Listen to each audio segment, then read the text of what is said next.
a group of Passover pilgrims on the desolate Jericho-Jerusalem road. They had killed several of the party. The group showed little resistance.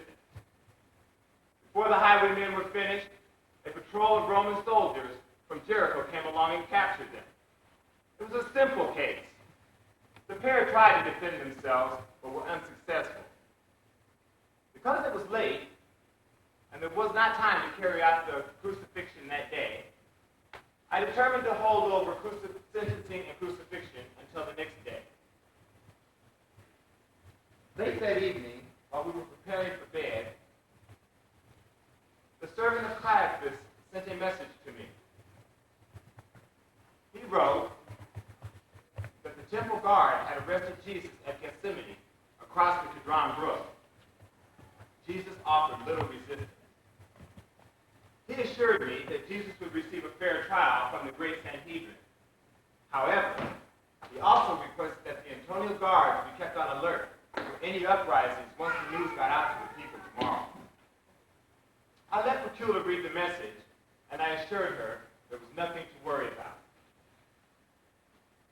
Early the next morning, after breakfast, I began the day's litigation. Those two highwaymen whose sentencing was postponed yesterday were brought before me.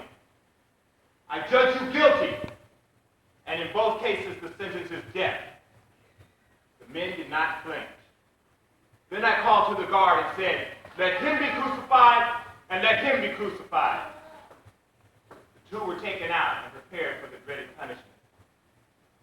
While this was concluding, I was interrupted with a message that Caiaphas and the Sanhedrin wanted to meet with me to confirm their verdict against Jesus.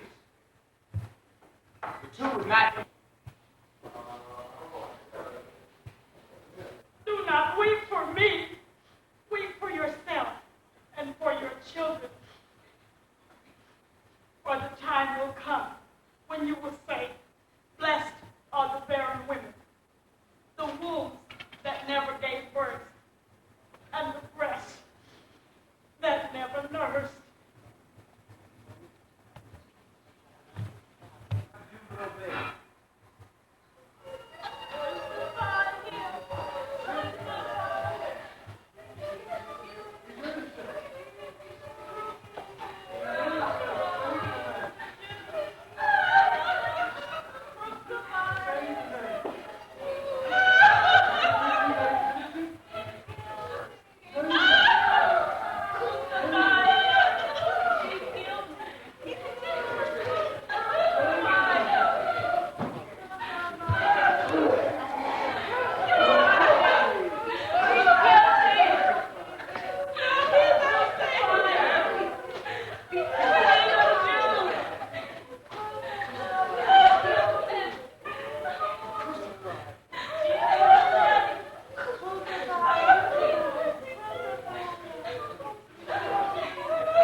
Fear came over me.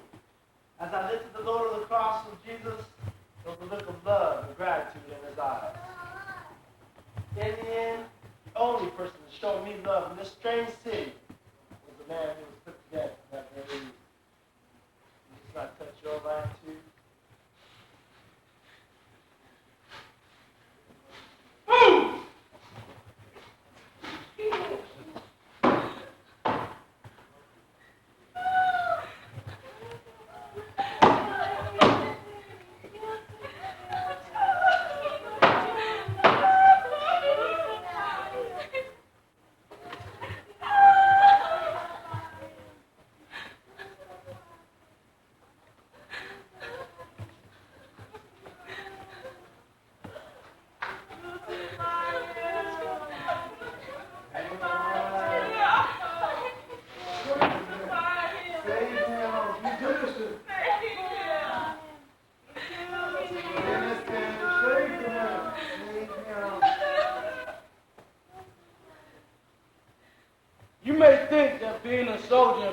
Sometimes it's an easy job. Are you wrong? This is the worst place on earth to have to serve in a Roman army. There is always some uprising or disturbance that we must put down. Then today, my buddies and I were ordered to take these 3 criminals outside the city wall and crucify them. Pilate had turned this one called Jesus over to us to be crucified. He told us to scourge him.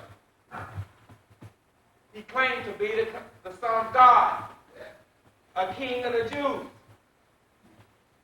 Well, we decided to see if he was really what he claimed. So we blindfolded him and took turns striking him and pulling his beard, demanding that he tell us who had done it. We then took off one of our scarlet robes and put it on him, put a reed in his hand. One of our buddies fashioned a crown out of a thorn bush and pressed it on Jesus' head.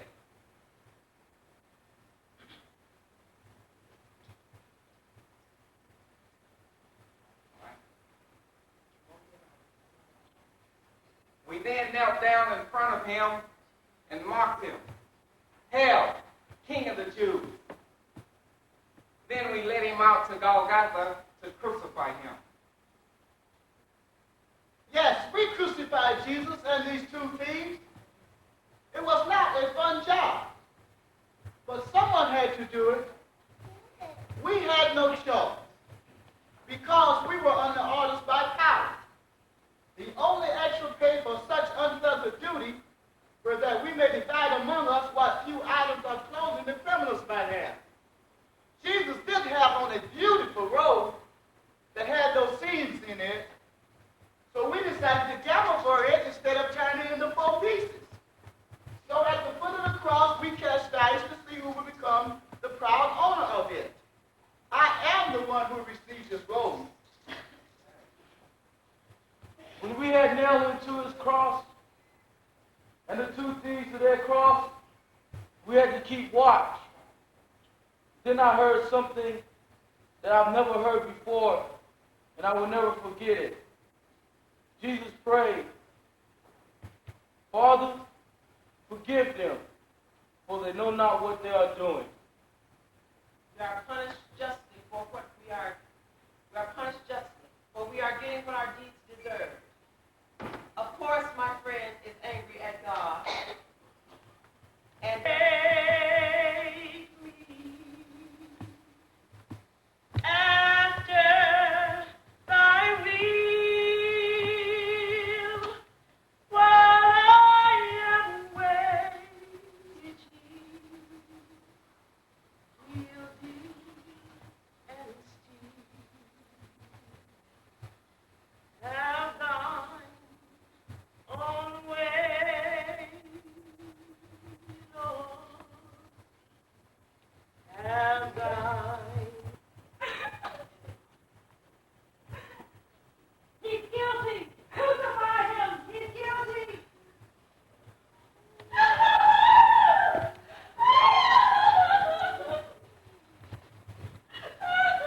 So, you're going to destroy the temple and build it in 3 days? Come down from the cross and save yourself if you are the Son of God.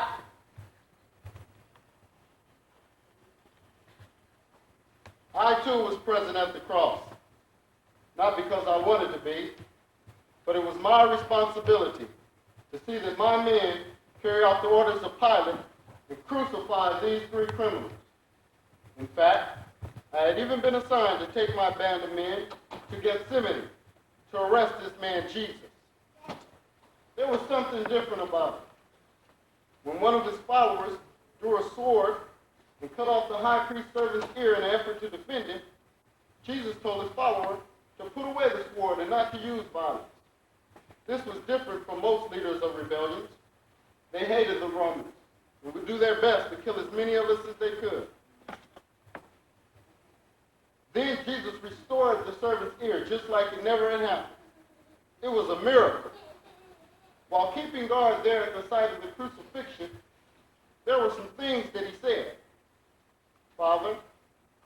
Forgive them. Today, you will be with me in paradise. My God, why hast thou forsaken me? Then the concern for his mother. And finally, Father, into your hands I commit my spirit. Then he died. For all these happenings, I was convinced that this was a righteous man. I exclaimed, "Pray, truly this is the Son of God. Praise be to God." Master told us more than once that he would die by the hands of cruel men. He said, "I'm going to be betrayed into the powers of those who would kill me." There was so much Jesus had taught us, his faithful followers.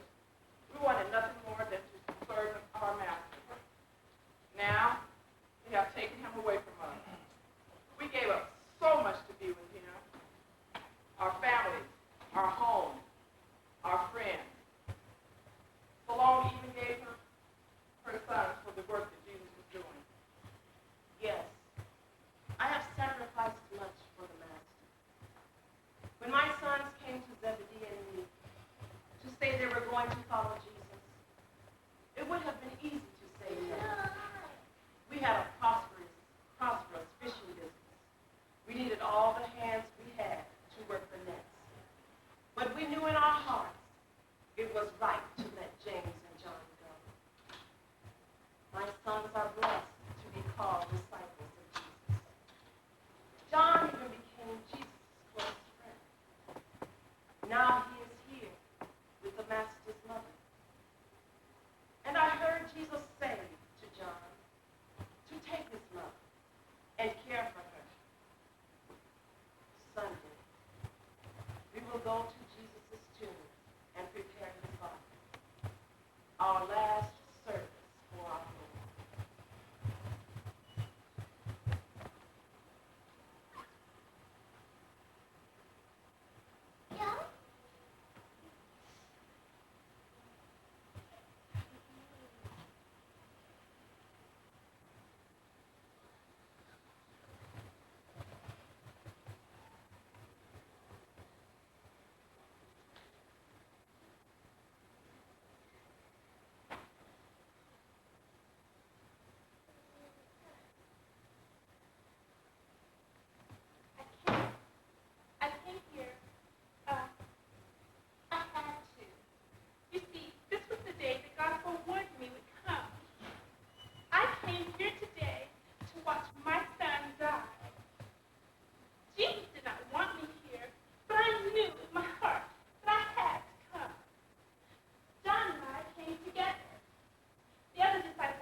of his ministry.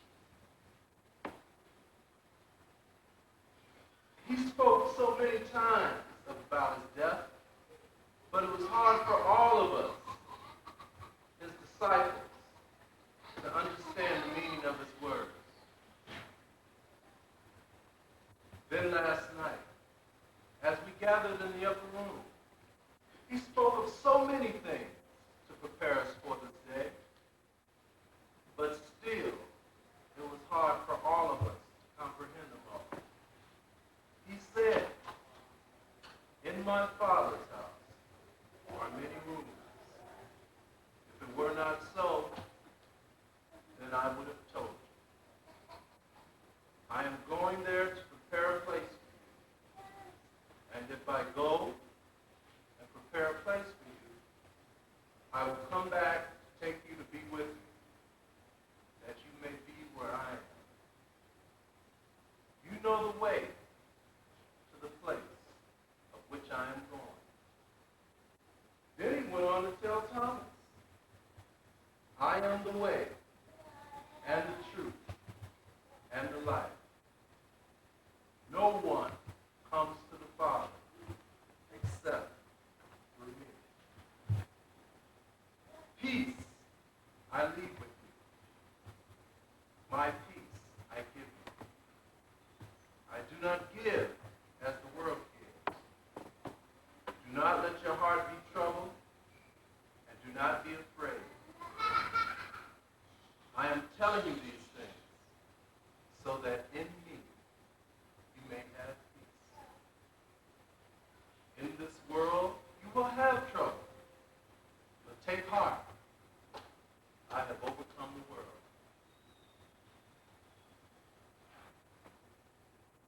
I now understand some of that trouble, because I was there when Judas betrayed him in the garden. I followed him on to Caiaphas' palace, then on to the judgment hall to Pilate. And now I am here with this mother, Mary, to comfort and help her with the troubled heart. He just told me,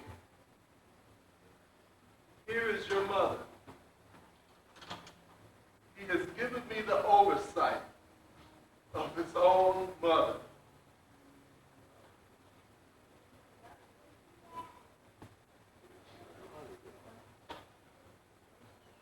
I will do my best to look after her and see to her needs.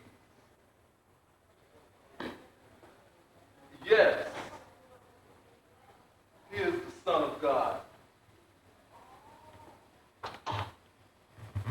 And sorrow I felt on this day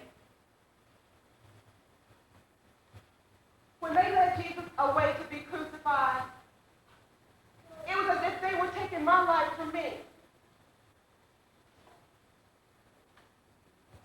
Who was going to take care of me?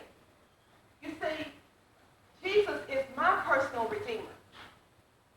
He took my life that was nothing and turned it into something good and wonderful. He drove 7 demons out of me and released me from sin. And ever since then, I have followed the Master. I have loved him with all of my heart. There you kill him. Then, just like he said would happen, he was taken from us, betrayed by one of his own, murdered by those he tried to love. When they were taking him away, the people to whom he had shown so much love were mocking and scourging him. My heart ached within.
believe him.